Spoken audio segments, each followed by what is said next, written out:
All right, we're going to go ahead and get started while more people trickle in. Welcome, everyone. I'm Sarah Walker, the Walden Woods Project's Education Director. Thank you so much for joining us for our virtual Lyceum, The Pursuit of Beauty. Our organization, the Walden Woods Project, is a nonprofit based in Lincoln, Massachusetts that preserves the land, literature, and legacy of Henry David Thoreau to foster an ethic of environmental stewardship and social responsibility. We were founded in 1990 by recording artist Don Henley, and this April we will celebrate our 34th anniversary. This is a Zoom webinar, so you are only able to see the hosts and the panelists. Please use the chat function at the bottom of your screen if you're having tech difficulties, and we will do our best to help. You can also use the chat, which I see many of you are doing, to correspond with anything the panelists say and with each other. If you would like closed captioning, you can click the live transcript button at the bottom of the Zoom screen, and I'll turn that on in just a second. And also be a Q&A during the last 15 minutes or so of our event. So please enter any questions throughout in the Q&A box, and we will address later. So tonight we are joined by artists, scientists, and scholars. For time's sake, I will introduce each very briefly. We have Gillian Conoley, a poet, editor, and translator. Next up is Jeff Cramer, the Walden Woods Project's scholar and curator of collections. Kath Richardson, an art working in Austin, Texas, and London, England, is also here with us tonight. And we're also joined by Dr. Brandon Vaidyanathan, who is the Associate Professor, Chair of the Department of Sociology, and Director of the Institute Flourishing Lab at the Catholic University of America. And tonight's conversation will be moderated by Zoe Pollak, the Walden Woods Project Education and Curatorial Assistant. I'll now turn it over to you, Zoe. Thank you so much, Sarah, for the introductions, and thank you to everyone who's tuning in tonight. So is the sound okay? Sound is okay. So as I was preparing for this panel, I found myself returning to a memory from college. So I was taking an intro to opera course, and during each class, the professor would play clips from various operas and we would discuss them. One day, though, rather than lecture, the professor told us he wanted to play an aria just because he thought it was beautiful. I've never forgotten the unapologetic way he honored beauty and shared it with others. This experience got me thinking about what beauty is and how difficult it is to define across time and culture. And I continued to wonder in my doctoral work in literature why it often seems so difficult to make room for beauty, whether in the work we do or in the activities we pursue at leisure. Why must beauty so often be regarded as being in service of some political, educational, or practical purpose? These pressures are not new. In the first sentence of Walden, Thoreau is defensive when he insists that there is as much vitality in literary creation as there is in physical labor. More recently, in a study our panelist Brandon conducted, 13% of the scientists he interviewed admitted that they feel uncomfortable talking to their colleagues about the beauty and awe they sometimes experience in their work. What's up with this hesitation? Why are people embarrassed to talk about beauty? And is there a moral aspect to engaging with it, as Thoreau suggests? All of our panelists have been thinking about these issues for a very long time. I feel strongly that their work and the questions we will be considering tonight are especially pressing in this era, when so much ugliness and conflict make thinking about beauty seem more difficult to justify, but more important than ever. So as Sarah mentioned, there will be a Q&A, so please do feel free to type in your questions and reflections. We'd love to have your participation and for this to be a dynamic conversation. So I would love to begin by talking with you, Brandon, about the role of communication and sharing in the acts of perceiving and creating beauty. So as the founder of the podcast Beauty at Work, you've spoken with a really diverse range of doctors, artists, scientists, and business people about how they understand beauty and the role it plays in their work. And your international work and well-being in science study, which I just referenced, examines how scientists' work and lives have been affected by the pandemic and is the first international empirical study to examine the role of aesthetics in science. In this study, you asked scientists to think about when aesthetic considerations are most important in the scientific process. The majority of scientists reported that aesthetic considerations are most important when they present or communicate scientific results, so 63% of respondents indicated this. Additionally, more respondents felt that they encounter beauty teaching science than in the process of scientific research and at work, which I find fascinating. It seems then, based on the survey, that communication and aesthetics or beauty are tied here. So I'd love it if you could speak more about the relationship between perceiving and creating beauty, and about your understanding of beauty as not just a way of learning about or appreciating the inherent structure or form of something, but as a way of relating to others, both in science and in general. That's wonderful. Thank you, Zoe, and thank you for the invitation to be part of this fantastic panel. Um, yeah, so we for the past few years have been studying scientists around the world, mainly in four countries: the U.S., UK, Italy, and India, and that's where we have been trying to understand the role of beauty in science. And well, a couple of things I think I should point out. One of them is, where scientists the place that scientists encounter beauty more than anywhere else is in the phenomena they're studying, right? So it's 75% of scientists. That's where they find beauty. So then it's 60 something percent, I think, who find beauty in teaching, and um, or even less than that. I can't. I have to actually look at the numbers, but it's not significantly different from the process of research. So that's not a huge difference. I mean, I think it was like 54% find beauty in teaching and 52% in the process of research. So I don't think there's a huge difference there, but there is something about the communication piece, which is what you were talking about. Which what I think happens is when we're struck by um, uh, when we're struck by something beautiful, we can't help but want to share it. We want to communicate it, and when scientists are teaching or mentoring or especially presenting their research, it is an important consideration to be able to share this thing that I experience as beautiful. At the same time, it's not easy for them. Well, so 13% who find it uncomfortable, that's not a huge slice of that population, right? So there are many who are comfortable with it, uh but there are some who say, look, I just don't know how I would do it. It's not it doesn't sort of naturally play a part in the scientific process where I would run to somebody and talk about beauty. It's I don't have the language for it, or it's something that feels unprofessional, right? And so it's part of the problem is we have neatly separated our world in modernity into these different spheres, and there's the sphere of the rational and calculating and methodical.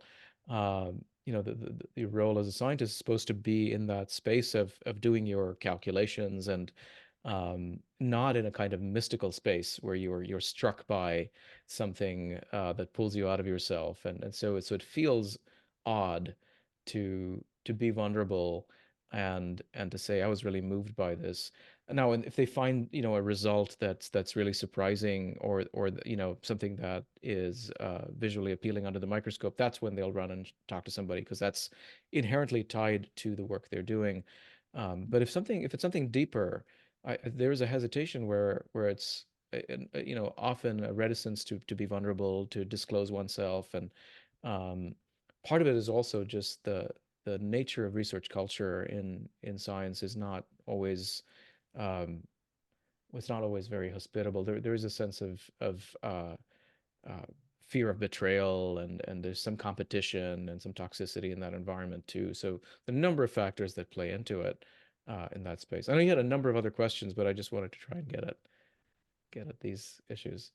No, thank you so much. And you're speaking about the hostility to, well, or the fear of being vulnerable and communicating that, and then the kind of challenge to authority that people seem to think talking about beauty poses is, I've also very much noticed it in the arts as well. And it's surprising, because you'd think that that should be a platform where people could talk about what's beautiful in like a literary setting, or which, and it's definitely in my experience, it seems like there's not been room for that. And I would love to talk to a poet in this room, in this Zoom room, and so to continue thinking about the role of communication and shared experience in terms of creating and perceiving beauty. And I would love to think with Gillian about this. So Gillian's poetry, amongst other honors, has received the prestigious Shelley Memorial Award, and her 9th collection of poetry, Notes from the Passenger, just came out last year, and it's currently shortlisted for the California Independent Booksellers Golden Poppy Award. So, Gillian, because poetry is such a visual medium, I think it would be great for people to be able to see a little bit of your work. And I would love to ask you to read a little bit from Notes from the Passenger, from the second poem, The Messenger. And before that, I would love to just kind of frame it. So let's see. I want people to be able to see what it does with what you do with white space by being able to see the image here. And so an aspect of this poem that so the first poem in the collection is called The Passenger, and then this poem is The Messenger.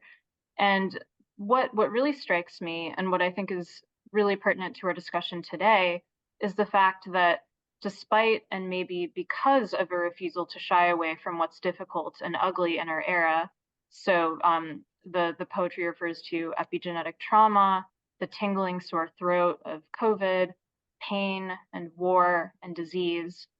Despite all this, there are lines and moments of disarming beauty in this poem, both on the level of image and sound. So I would love it if you could read from that. If you wouldn't mind. Okay.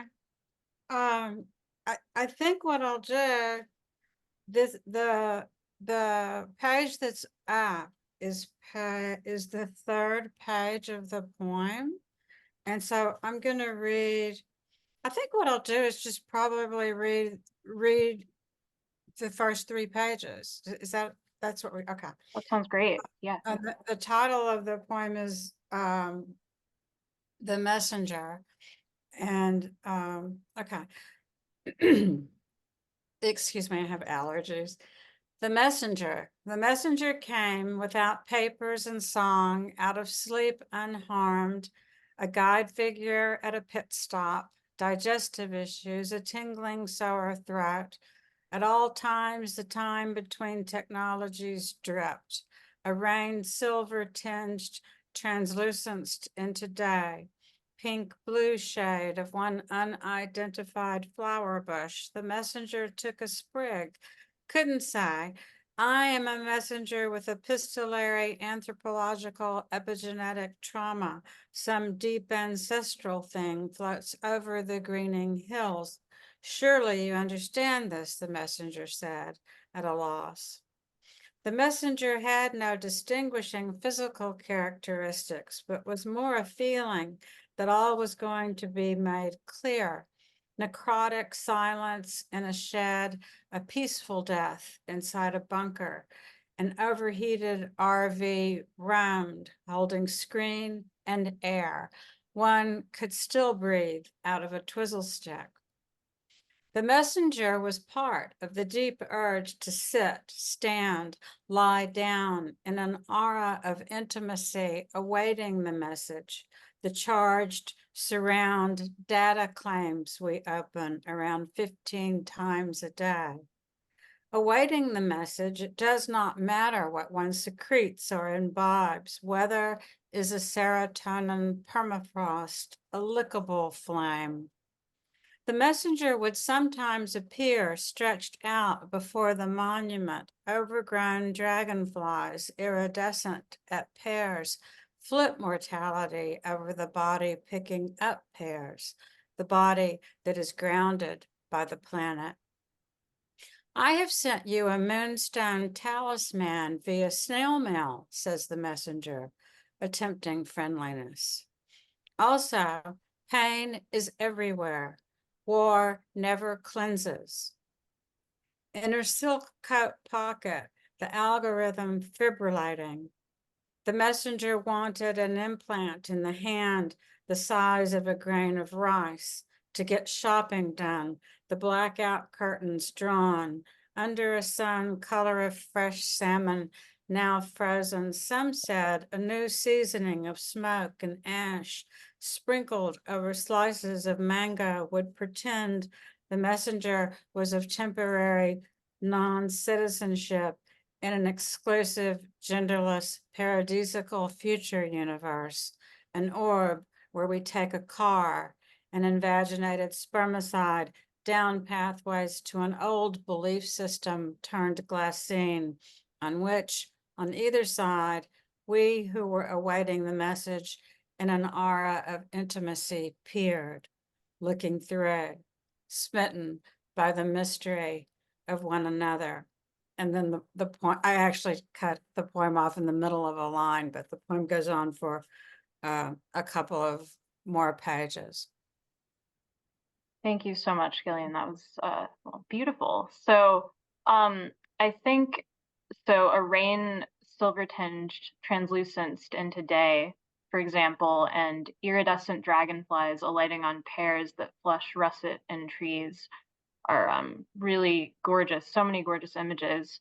But then there's also all of these encounters with ugliness and violence. And in others of your poems in this collection, we go from decomposition in a body bag to the city's gold day.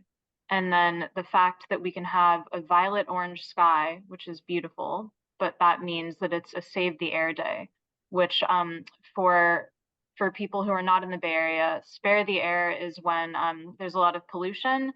And so it's an alert put out to Bay Area residents to try to reduce. And so you can ride public transportation sometimes for free.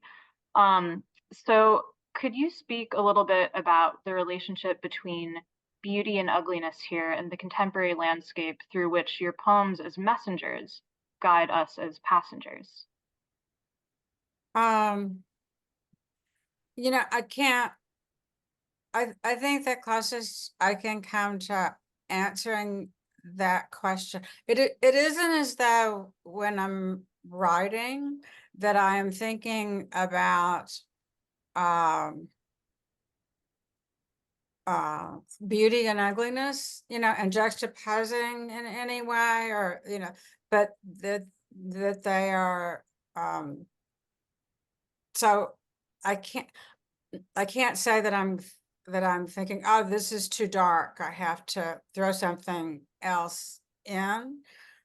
Though there might be some, of course, there's some subconscious part of me that is probably just sort of wanting that. But I think the closest I can come to really honestly answering your question is that is my belief that beauty exists in the world. And I also cannot define. I think that some of what we're probably going to come up against in talking about beauty is that it is such a subjective term. And semantically, we would never agree what is beauty.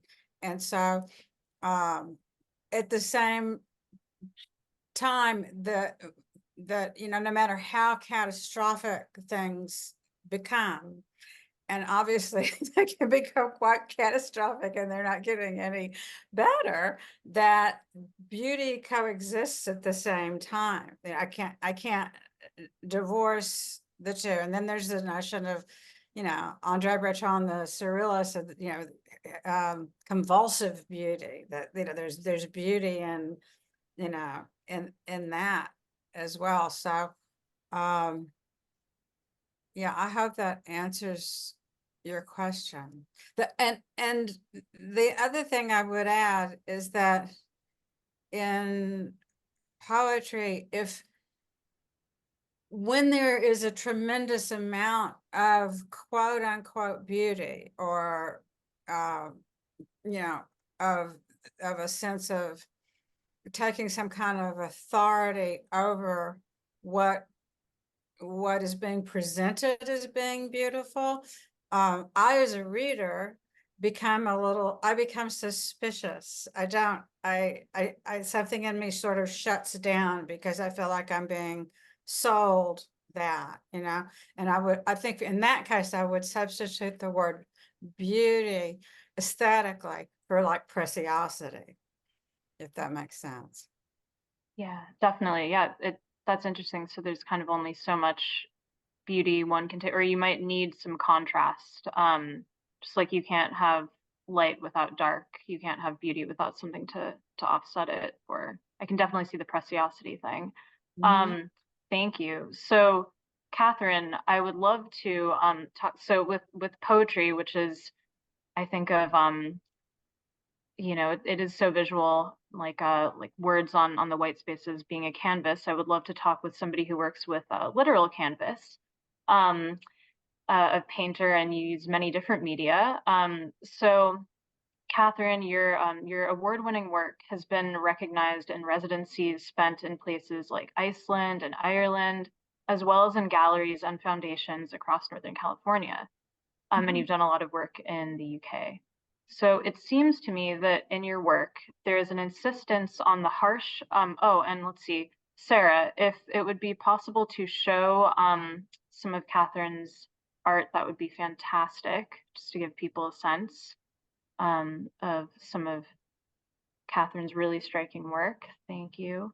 Um, so it seems to me that in your work there's an insistence on the harsh and unpredictable qualities of the landscapes you visited and lived in. So your artist statement captures, quote, how Earth breathes fire and spews boiling water, and segments of Earth's crust collide into one another. You have experienced environments riven by earthquakes and ravaged by fires and covered in ice, landscapes where, you write, people have chosen to defy nature's extremes by building homes at the foot of volcanoes and on precarious mountain slopes, audacious endeavors seemingly playing with the edge of catastrophe. And that's your own writing. Um, You've written of the allure of Iceland's rugged beauty and the inherent risks woven into the fabric of living in such awe-inspiring yet unpredictable environments.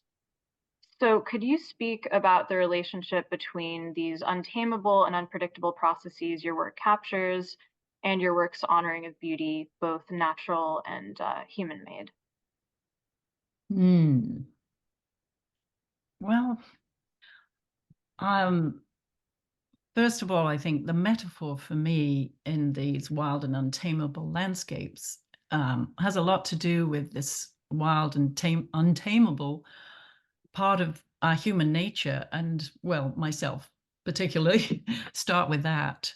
And that is sort of, where do we fit in this landscape, really, especially being in Iceland, where you can really see it's like a throbbing, vibrating landscape that there's no trees that will hide the view, and it's very, very open. You can really see it's like how the earth began, how it developed, and how it cracked open and moved about. And so, to me, I liked what Gillian said about having an alternative word for beauty, because I think of participation and connection, because I'm not looking for beauty. I'm looking for a sense in me that connects to what I'm looking at. And I never know where that's coming from. So it's a lot of observation. And then the observation leads to overtaken by curiosity, really. I have to find out what is under this landscape I'm looking at that captures my attention, my participation. How did it get here? What am I looking at? What's underneath all this? So then I sort of want to dive into, and it just turns out a lot of my answers are geological. So I think, to answer the question, well, there seem to be a lot of questions.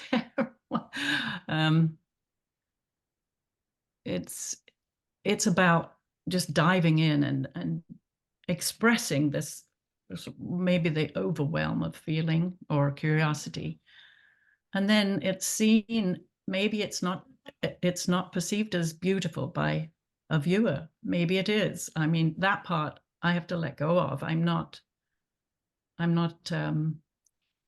attached to that. And you mentioned materials and things. So I think I love that question because a lot of it has to do with play. And the play is very important.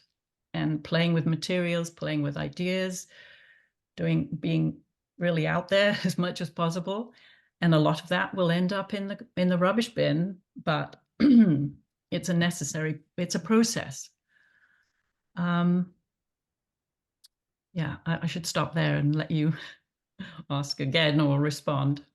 No, I love the focus on process and on you're bringing up the play between close observation and curiosity really puts me in the mind of Thoreau. And so I wanted to talk to Jeff.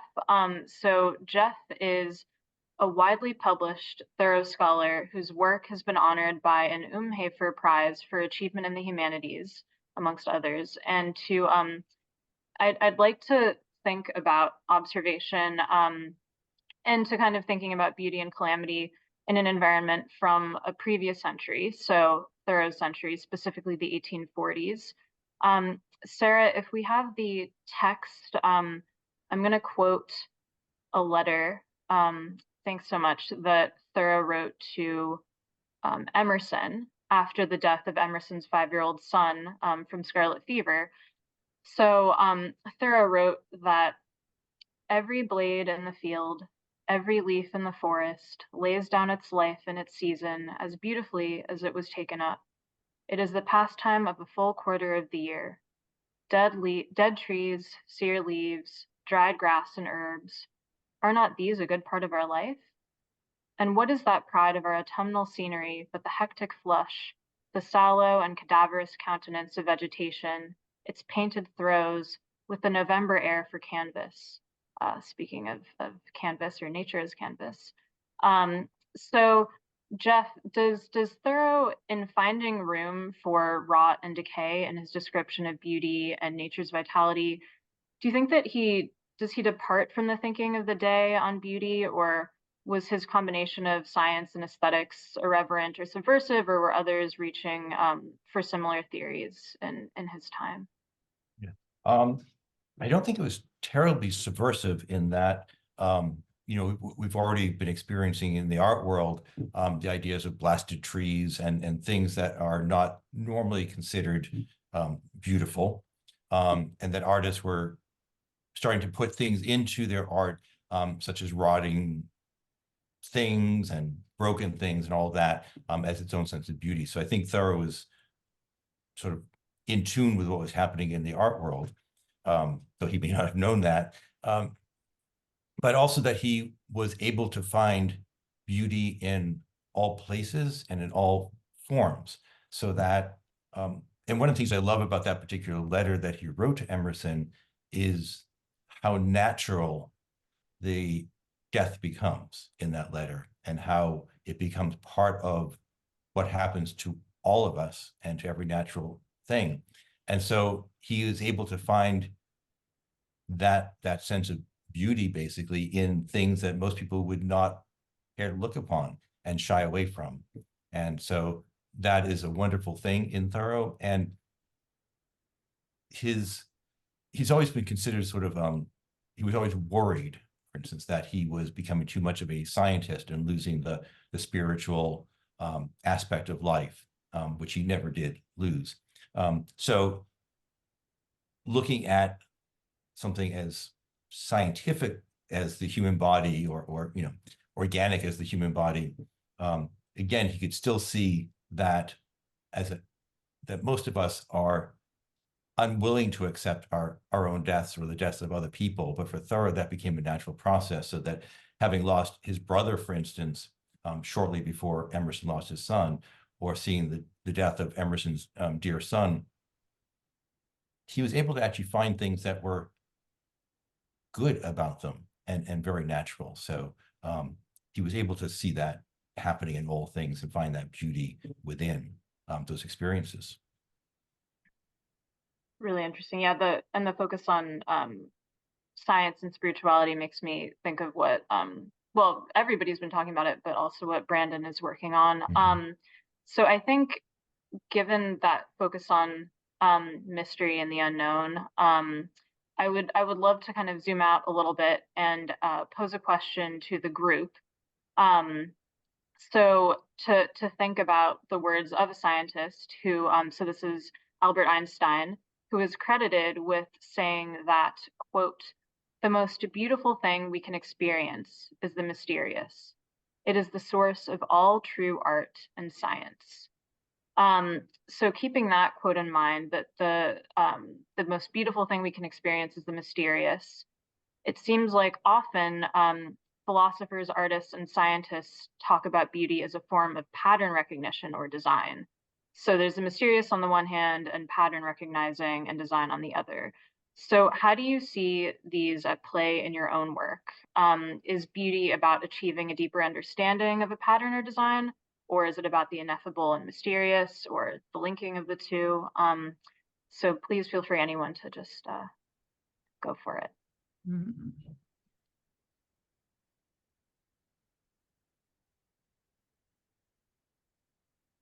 I suppose I could jump in. Yeah, that's really, yeah, fantastic. I'm working on, another project that's actually focusing on mystery, and we're trying to understand how scientists experience the sense of mystery. And we have this caricature of science as being, cold and rational and calculating and reductive, right? And this goes back to complaints by Keats and Blake and others, right? Who saw science as sort of stripping away the beauty and mystery from reality. When you talk to scientists and ask them if it is disenchanting, they push back and say that's ridiculous. I mean, it's absolutely the opposite. It's enchanting. It opens you up to mystery, and certainly the pattern recognition piece is there. The one thing we found in our research is that what the core of what scientists say they find beautiful about their work is what we're calling the beauty of understanding. It's recognizing a hidden order or inner logic behind the phenomena they're studying, right? So certainly the sensory beauty of the phenomena, cells of the stars or whatever, is really important. But as scientists, what they're in the business of doing is grasping how things are, right? And then maybe creating models, representing in the same way that artists do how the universe works, or something about the nature of reality. I recall talking to a poet, while I was doing this research on scientists, asking him, "What's a beautiful poem to you?" And he says, "It's when I read something and get the sense of, this is how things are, right? There's a recognition." And it was exactly that phrase that was used by a Nobel Prize winning biologist we talked to, who described for him what was the beauty of science. And he says that it's making this leap, this generalization from this thing that we're seeing, to being able to say, this is how things are, right? And so there is a recognition, certainly of there's a sense of understanding that you gain, but that doesn't exhaust the mystery. Rather, it opens up new mysteries. And so there's that kind of sense of being led into deeper into mystery that really is the fuel for science. At least that's what we're seeing. Mm. If anyone would like to add to what Brandon is saying. There's a book that addresses poetry and science, and it's called It Must Be Beautiful. And it came out, are you familiar with this book, Brandon? It came out in 2002. And the thesis of the book is that poetry and equations, that equations are the poetry of science. And that equations are, and the title of the book is It Must Be Beautiful. And my understanding is the word beautiful is being used in such a way that the equation is quote unquote beautiful because it doesn't change, that it has been proven to be something that does not change. And so there's this, therein lies like the pattern and the design of it staying really stable. And that is something, as a poet, that would not be beautiful to me. I would rub up against that the that I find things that are constantly changing to be more beautiful than those that remain stable or static. And I think that comes out of a suspicion of authority.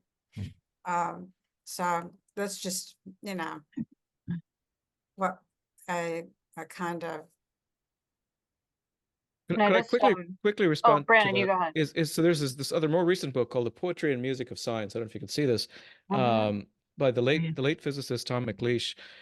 So he went around talking to art. So he's a physicist, and he went around talking to artists and musicians and poets, and he argues here that it's the creative process that's identical, right? And so it's that sense of what's missing in our accounts of science is the sense of like, where do hypotheses come from? How do ideas emerge, right? And then what is that struggle to carry out an experiment? And his argument is it's the same process by which we get ideas, whether in art or in science. And he sees a strong link between poetry and experimental science. And so anyway, it's a different account, but trying to get at a different aspect of the creative process. Not so much beauty, but the other creative aspects of this work. The inquiry, the discover, the seeking of something, of trying to touch something that is perhaps not touchable. Yeah. And you know, the deep mystery of that. I'll get that book. Yeah. And the element of surprise too, that comes from experimenting, pulls you into that mystery. There's something that's unknown, or stepping into something when it's unknown and not being afraid to dig deeper. You know, I think that I think there's a lot of narrow, we have to expand the narrow thought we might have about wanting to stay safe or stay with something that's known. And I think even in our own work, once you come up with maybe certain colors or certain compositions, it's easier to stay with repetition than it is to just really experiment and do, you know, work with something unknown. I think that breaking the patterns, in other words, is also, it's going to be very mysterious.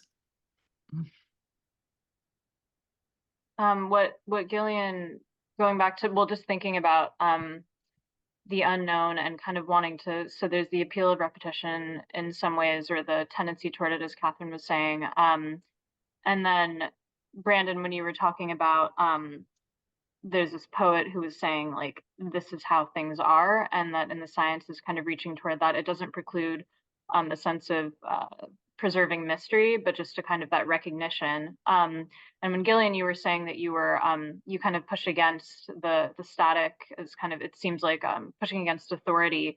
And I was thinking about, or that doesn't seem as beautiful in a way, and just how metaphor can maybe, just like when I, as a reader, for me, when I find a writer putting together two really unlike things, and then it seems like, oh, this is as Brandon was saying, this is how things are. Like this gets to the way that I see something in a really unusual way, but it's two things that kind of, it's not exactly, it's two really unlike things. So you're thinking about, it's causing the mind to move in a way that is in keeping with flux and change. So you kind of get both. But I wanna leave room for Jeff before we move on to the last question of before we open it up.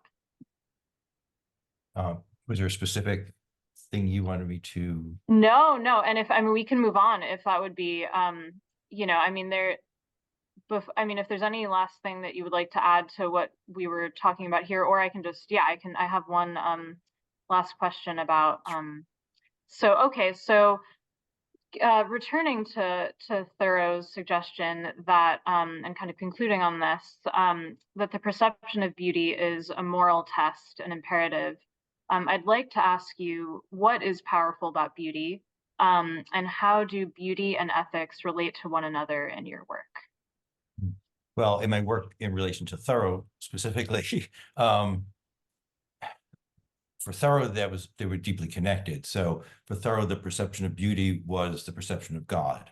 So that when he saw something beautiful, which was almost everything he saw, he was experiencing a connection, a direct connection or personal connection to God.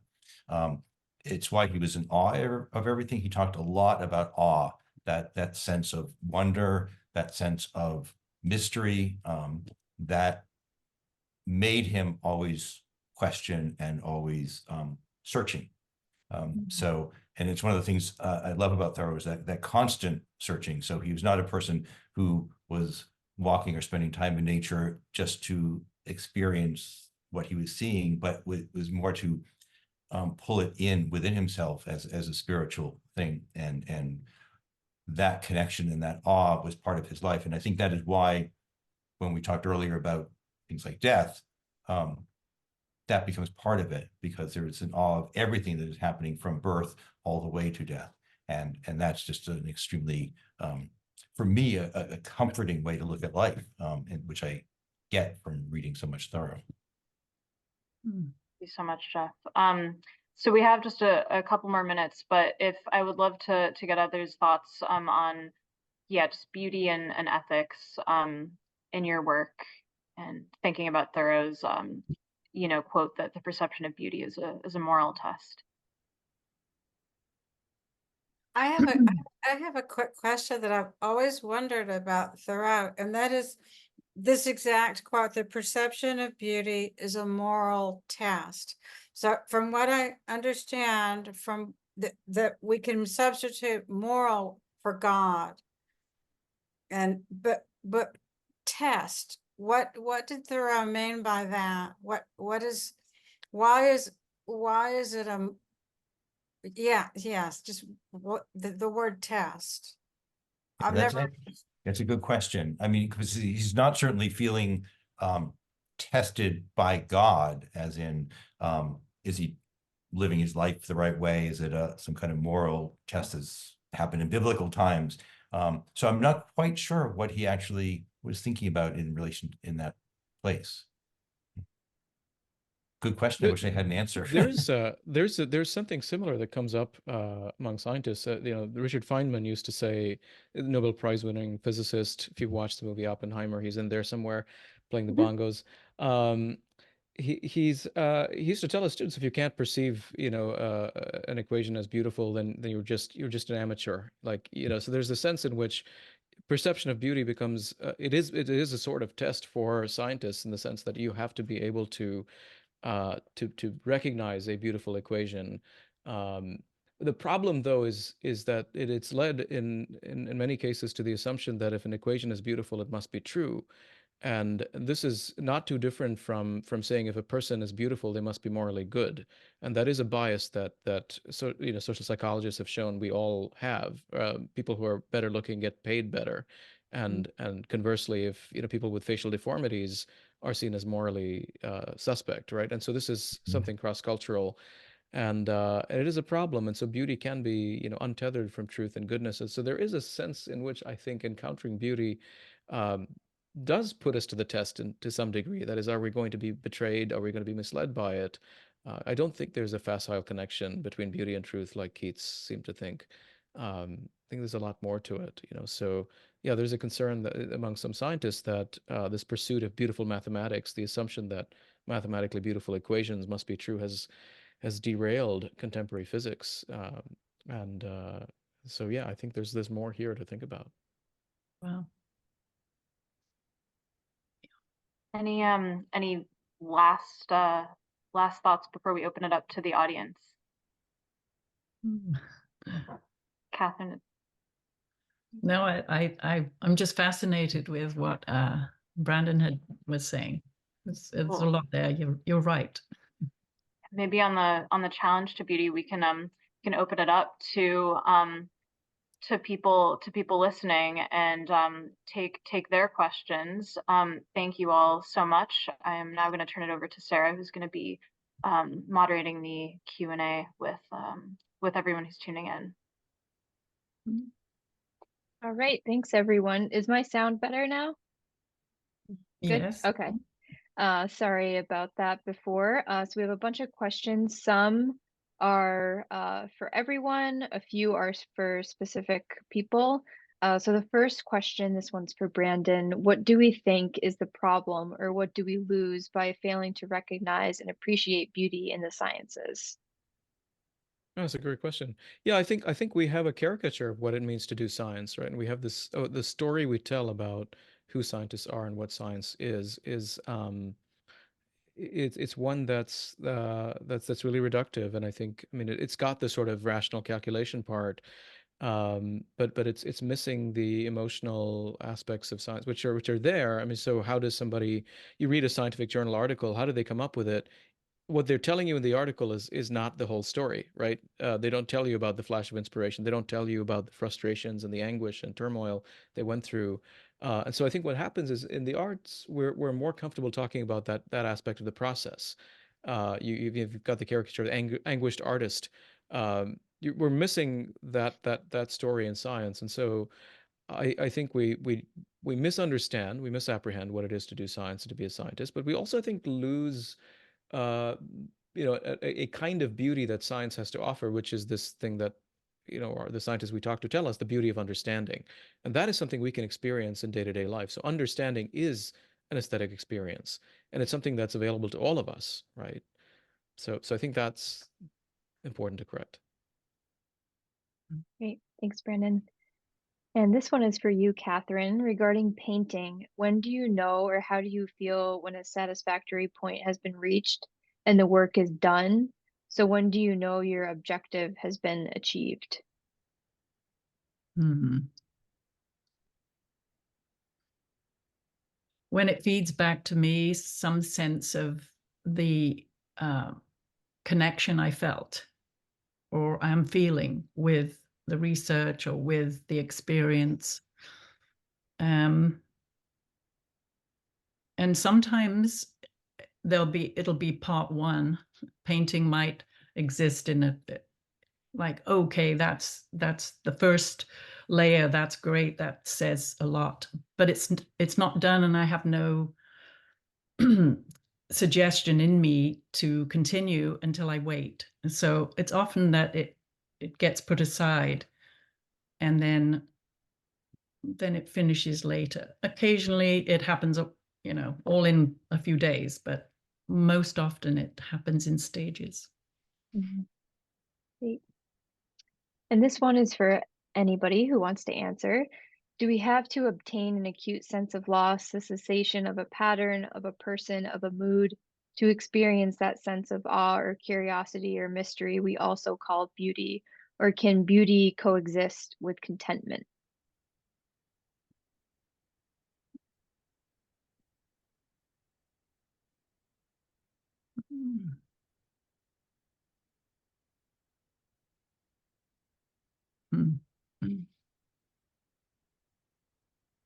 And stumped you. Did I hear that again? Yes. Do we have to obtain an acute sense of loss, the cessation of a pattern, of a person, of a mood, to experience that sense of awe or curiosity or mystery we also call beauty? Or can beauty coexist with contentment? So in other words, yeah, do we have to do we discover beauty because we lost something, or is it can it be found in the everyday life, with being content, I think is what the question basically asks. I always think of beauty like a fingerprint. I just feel like it's very nebulous. It's everywhere. It depends on how open I would be to feel that. I might miss it one day and see it another day. It's the only way I could answer that from a personal way. Yeah, I like to think of beauty as being multidimensional, right? And you can have less and more intense uh, experiences that you would call all, beautiful, and but also there's this kind of depth uh, dimension to it as well, right? And so there's the beauty of a pretty flower, which is very different from the beauty of witnessing the aurora borealis, or something that is awe-inspiring. And I think they're both kinds of beauty. I mean, you could call one more like the sublime, and the other one more like something pretty. But you know, a little pretty sketch that my daughter brings to me is beautiful, but it's, I know we're not talking about exactly the same thing, but I think that the concept is capacious enough that we can give it some dimensions that allow us to talk about these different things under the same umbrella. I would agree. I think that for me, the question asked brings up notions of being having a sensitivity that's open enough for perception, that opens perception and consciousness and awareness to experience what we're calling beauty. But the beginning of it, that we must experience an acute sense of loss, I don't think that to me sounds a little romantic of a notion that one must experience, you know, loss or grief, and then one would experience beauty. So I would be on the side of the ordinary, the quotidian, that, you know, but we have to somehow be alive to it, and that's not always easy because there's so much in our culture that distracts us. Yeah. So for beauty questions are a bit specific, everybody, is beauty an invention of humans, or does it manifest in our speaking? In our speaking it, the word be. Could you repeat that? Sorry. Yeah. Yep. Okay. Is beauty an invention of humans, or does it manifest in our speaking it?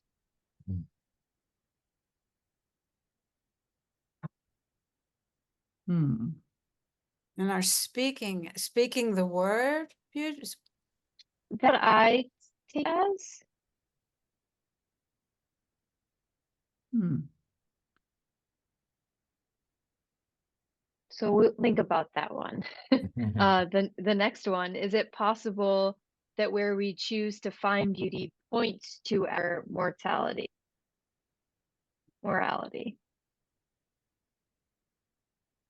Could you say that again? Is it possible that where we choose to find beauty points to our morality? Hmm. Morality? Morality. Morality. So what we find beautiful tells us something about our character, something along those lines, right? I would think so, maybe. Yes, I would think so, because it has to do with world vision, perhaps, you know? I was visiting a class recently and a student asked, "Why is your work so dark and full of chaos?" You know? And so yeah, and my answer was that I saw that I experienced the world as chaotic. So if I don't know if that answers the question, but it's, you know, and again, I think we're circling around it's very hard to define what beauty is, because it's such a subjective term. Whereas for Thoreau, it seems like it was quite defined, you know, and Well, in our era, it feels like an undefined, though very present, notion. I mean, I don't think it was necessarily defined. I mean, if you were to ask Thoreau what is beauty, I don't think he would have a definition. And I know when Emerson was writing an essay on beauty, he said that he's been told never to try to define beauty because you can't, so he didn't. Yeah, I don't think it's necessarily that simple even for Thoreau, but I think he felt that beauty, and he felt that he talks about you need a serene mind to experience beauty. And I think for Thoreau, that meant that openness and to God, so that with that serenity that you have found, that peace inside of you that comes from being sure of who you are and what your path is and why we're here, he was able to find beauty in a lot of places that other people did not. He found music in, just the sound of his oar hitting the side of his boat on the pond and the echoes that he heard. He found beauty in just the sound of a dog barking or the hum of a telegraph wire. So he was able to, I think, find this everywhere because he was open to it. He was willing to look in places that other people would not necessarily look for experiencing what we want to just for the moment call beauty. Hmm. That's great. We'll do a few more. This question is for you, Brandon. Do you think science experience of beauty has changed in the last couple decades with scientific discoveries increasingly happening in statistical analysis rather than empirical research? Yeah, I'm sorry, your I can mic is not read that, working. sir. Sure, It's just a little sure. bit choppy. So I will. So Brandon, do you think scientists' experience of beauty has changed in the last couple decades with scientific discoveries increasingly happening in statistical analysis rather than empirical research? I don't know. I don't know if I would say the scientific discoveries are not happening in empirical research, but I mean, there are varieties of beauty, and there's beauty to be found in statistical research, and there's beauty to be found, in what you're observing under the microscope or in theory, right? Even if it's theories that are untestable in principle, but they find beauty in all those things. So I think it's just opening up and it's sort of even like the other area, where more and more beauty is found is in um, not so much in experimentation, but in imaging and just sort of visualization or being able to see with greater resolutions. The James Webb Telescope and all those incredibly beautiful images that have been made accessible to us in the last couple of years. I think that's another example of the kinds of beauty that science can make accessible. So yeah, I think it's just there are new kinds and types of beauty.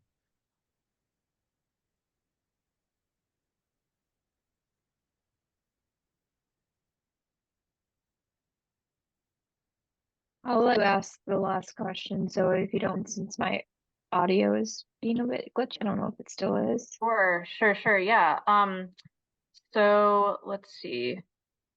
And this is the very last question.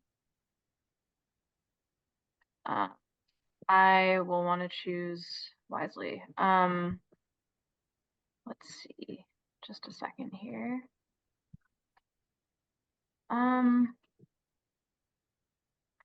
Okay, so encountering beauty and creating it are two different acts. How do they differ in your work, and is there overlap? Hmm.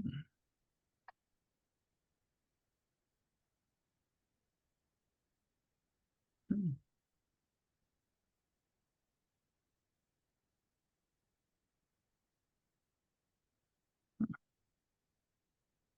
Well, I think for me, as far as encountering beauty, it's definitely a visual experience. Although having said that, there's sound and taste, of course, but for my work, I think I would encounter the beauty that would connect me to my emotions. And I feel like there's something happening.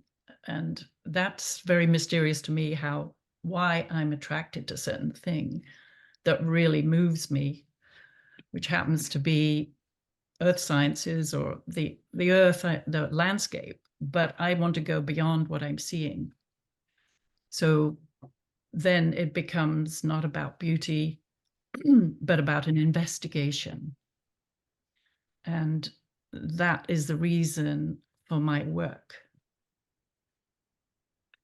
because beauty already exists in that form that is just perfectly enough and more besides. So it's, yeah, investigation is probably the word. I would agree with Catherine that there's so much beauty that is out there, and when one is writing, composing, when one is practicing science, that one has there are opportunities of discovery and of encountering perceptions that can be so thrilling, and possibly part of that thrill is the solitude that one is in when one is in the act, in the process of the inquiry. I'll say, to include science into the, instead of saying making art, because I would definitely include scientists as artists, because of the nature of the act of discovery and inquiry. So there was that question about overlap, that I would say definitely an overlap, but very different experiences, encountering beauty in the out of world, and then encountering it in the act of making. Yeah. Seeking. Yeah, I'd say that too. Yeah, they're different, very different processes, right? And I think the kind of attunement one needs to both of those are also different, right? To be able to perceive beauty and then to figure out how can I communicate this in some way that's faithful, right? And whether it's receptiveness to a beautiful idea, or yeah, trying to sort of represent some discovery about how the world is.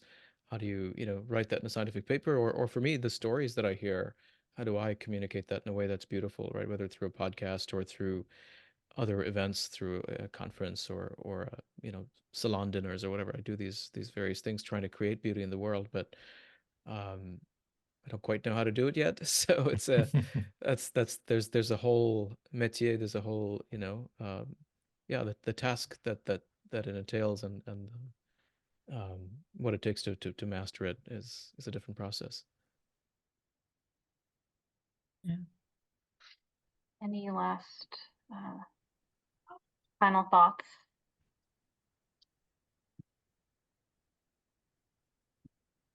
No.